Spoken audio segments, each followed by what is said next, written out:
Tervehdys ystäväiseni. Minä olen Auli. Luen kertomuksen takaisin taivaaseen. Jeesus elää. Hänen opetuslapsensa kertovat suuremmasta kertosta.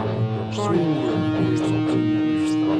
Kaikille Jeesuksista. Miten se olisi mahdollista?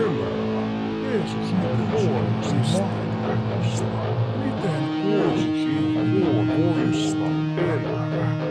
Miten Jeesus ei ole tavallinen elävä? Opetuslapset sanoo, Jeesus ei ole hän on tavallinen poikainen. Ja Jumala herätlapset sanoo puolesta.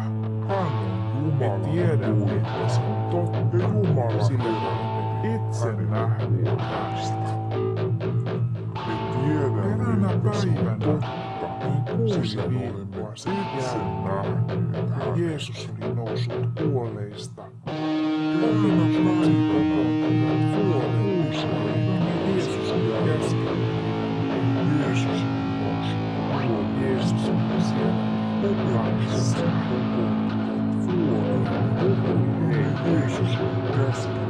Menkää ja opettakaa kaikille maailman Jeesus siellä. Ne asiat, jotka minä olen teille opettanut. Tehkää heistä minun opetuslapsi. Kastamille ja opettasin. Ne asiat, minä olen teidän kanssa kaikki päivät. Maailman loppuun. Tehkää heistä minun opetuslapsi. Jeesus silloin kastamille ja opettasin. Kun hän oli silloin pienen lapsen. Jotka halusivat vanhuspäivänä maailman loppuun. Jeesuksen silmissä Jeesus hänen näkyvistä. Hänen opettajan silmissä pienen lapsensa